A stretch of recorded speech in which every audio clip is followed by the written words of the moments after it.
Você tá lá no seu trabalho, focado na sua rotina e de repente acontece o pior, um acidente. Mas não é qualquer acidente, você perde um dedo do pé.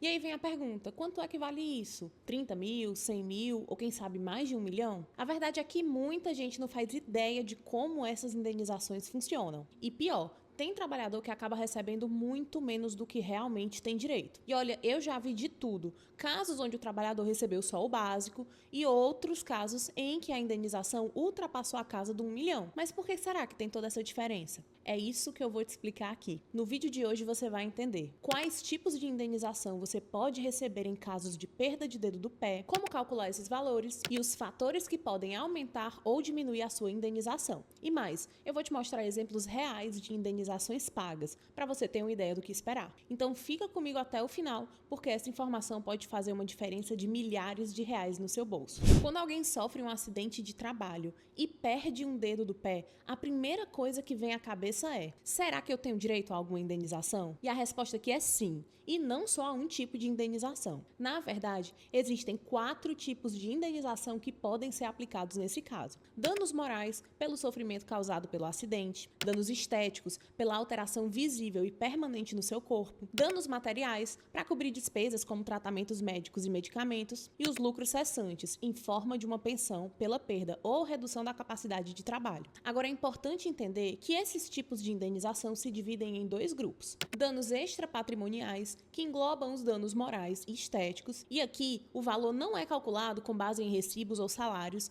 mas sim na gravidade do impacto emocional e estético que o acidente te causou; e os danos patrimoniais, que incluem os danos materiais e os lucros cessantes. Esses são objetivos e baseados em valores reais que você gastou ou deixou de ganhar. E aqui vai uma informação que pouca gente sabe. Em muitos casos, o valor mais alto não vem dos danos morais ou dos danos estéticos, mas sim dos lucros cessantes, que podem gerar uma pensão mensal vitalícia. Isso aí pode somar centenas de milhares de reais ao longo do tempo. No próximo tópico, eu vou te explicar direitinho como o juiz define o valor de cada um desses tipos de indenização e como você pode calcular isso. Imagina aqui o seguinte: você sofreu um acidente de trabalho e perdeu um dedo. Agora pensa aqui comigo, isso vai te afetar de alguma forma no seu trabalho? Provavelmente, né? Nesses casos, você pode ter direito a receber uma pensão mensal vitalícia. E o que é que isso significa? Significa que a empresa vai ter que te pagar todo mês uma parte do seu salário pelo resto da sua vida, para compensar essa perda de capacidade. Na prática, geralmente a justiça calcula quanto daria essa pensão, calcula o valor total dela e manda a empresa pagar em uma parcela única. E o valor dessa pensão, de onde é que ele sai? Calma que aqui não é um chute, tá, gente? Existe uma conta clara e objetiva para isso. Você vai utilizar o valor do salário vezes o percentual da redução da capacidade vezes a sua expectativa de vida. Mas calma, eu vou te explicar essa conta de um jeito simples. Primeiro de tudo, você vai utilizar o salário da época do acidente. O percentual de perda, quem vai determinar é o médico perito, indicado lá pelo juiz dentro do processo. Esse perito vai analisar o seu caso e dizer qual foi o prejuízo real na sua capacidade de trabalho. Geralmente, os peritos utilizam como base as tabelas da SUSEP e a recente tabela da ABML-PM. A expectativa de vida é o tempo que você ainda teria de vida, segundo a média do IBGE. Agora, bora que ver isso na prática? Vamos usar o exemplo do Fábio, que era um operador de máquina e perdeu o primeiro dedo do pé num acidente. Na época desse acidente, o salário dele era de R$ 1.500 e ele tinha 40 anos de idade. Considerando uma expectativa de vida de 73,6 anos, ele ainda teria uma sobrevida de mais 33,6 anos, cerca de 403 meses. Vamos pensar então que ele teve uma redução da capacidade de 10%, conforme a tabela da SUSEP. E aí ficou fácil, é só multiplicar. 1.500 vezes 10% da perda de capacidade vezes 403. Daria aí um total de R$ 60.450. Esse é o valor total que o Fábio tem direito só com a pensão mensal vitalícia. E olha só, esse cálculo ainda pode aumentar. Sabe por quê? Porque a justiça ainda pode incluir férias, 13º salário e até o FGTS nessa conta. E tem mais um detalhe: se um acidente te afastou do trabalho por um período e você ficou sem receber algum valor que teria direito, tipo horas extras ou comissões, isso também entra nos danos materiais. Mas agora presta muita atenção aqui. Se o acidente te deixou incapacitado para exercer a sua função ou então reduziu a sua capacidade de trabalho, a empresa tem que te pagar essa pensão. É uma obrigação dela. Mas se o laudo médico não for bem feito, você corre o risco de perder esse direito ou de receber um valor bem menor do que deveria. Por isso, o acompanhamento de um advogado especializado é fundamental, tá certo? Agora que você já entendeu como funciona a pensão mensal vitalícia, vamos falar de algo que muita gente esquece, mas que também gera indenização, que são os danos materiais. Mas o que é que são esses danos? Basicamente, são todos os gastos que você teve por causa do acidente. Sabe aquele dinheiro que saiu lá do seu bolso para pagar remédios, consultas médicas, exames, cirurgia, transportes para tratamento? Então, tudo isso entra na conta. E aqui tem uma coisa boa, o cálculo é super simples. Você só precisa juntar todos os comprovantes desses gastos, nota fiscal, recibo, comprovante de pagamento, e aí somar tudo. Se você gastou R$ 2.000 com esses tratamentos, é esse o valor que a empresa tem que te devolver. Mas tem um detalhe importante, não basta dizer que gastou. Tem que comprovar. E aí é que muita gente perde dinheiro, porque não guarda os recibos. Então já se prepara e guarda tudo. Agora vamos falar sobre os danos morais e os danos estéticos, que também fazem parte da indenização. Mas primeiro de tudo, qual é a diferença entre eles? Os danos morais têm a ver com o sofrimento que o acidente te causou, o abalo psicológico, o constrangimento, a dor emocional.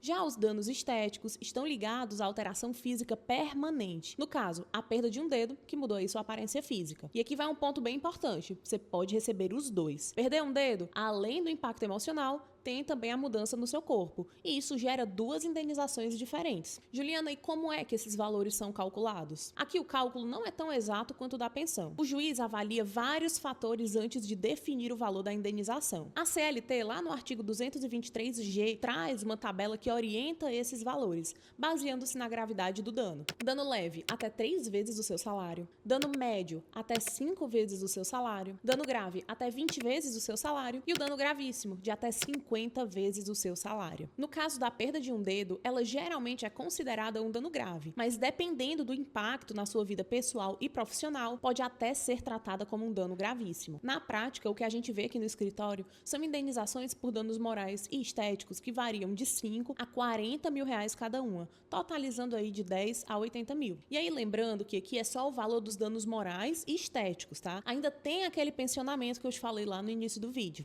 Agora que você já entendeu como calcular cada tipo de indenização, vamos dar uma olhada em alguns casos reais para você ter uma noção do que é que já foi decidido na justiça. E aqui vai um alerta importante: cada caso é único. Ou seja, o fato de alguém ter recebido um valor específico não significa que o seu caso vai ter o mesmo valor. A justiça avalia vários detalhes antes de definir esse resultado. Mas esses exemplos vão te ajudar a entender como os juízes pensam na hora de dar a sentença. O primeiro caso é de um servente de pedreiro, de 29 anos, que perdeu o primeiro dedo do pé em um acidente de trabalho. O laudo médico apontou que ele teve uma perda de 7% da capacidade de trabalho, sendo considerada uma incapacidade parcial. E ele recebeu uma pensão mensal vitalícia de 10% do valor do salário. Ele recebeu também R$ 20 mil por danos morais e R$ 10 mil por danos estéticos. No final, somando a pensão com as indenizações, o valor total chegou perto de R$ 100 mil.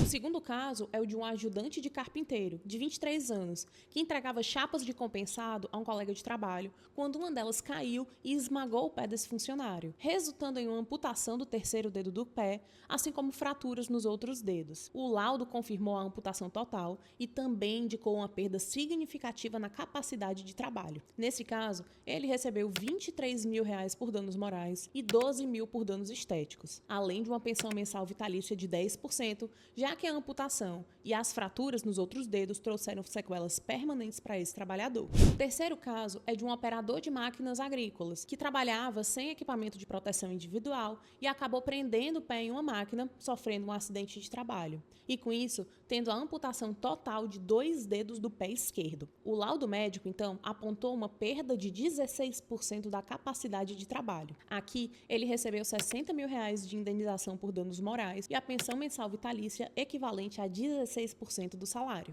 Agora, deixa eu te fazer uma pergunta. De que adianta você saber isso tudo sobre indenização, se na hora do processo o advogado não souber pedir as coisas do jeito certo? Parece óbvio, mas eu vejo isso acontecendo o tempo todo. Muita gente acha que qualquer advogado vai resolver, mas quando chega na hora de calcular a pensão, pedir os danos morais, os danos estéticos, incluir todos os valores que você tem direito, o profissional acaba deixando coisa de fora. E sabe quem é que sai perdendo? Você. E por que que isso acontece? Porque não é todo advogado que entende dos detalhes de um processo trabalhista por acidente.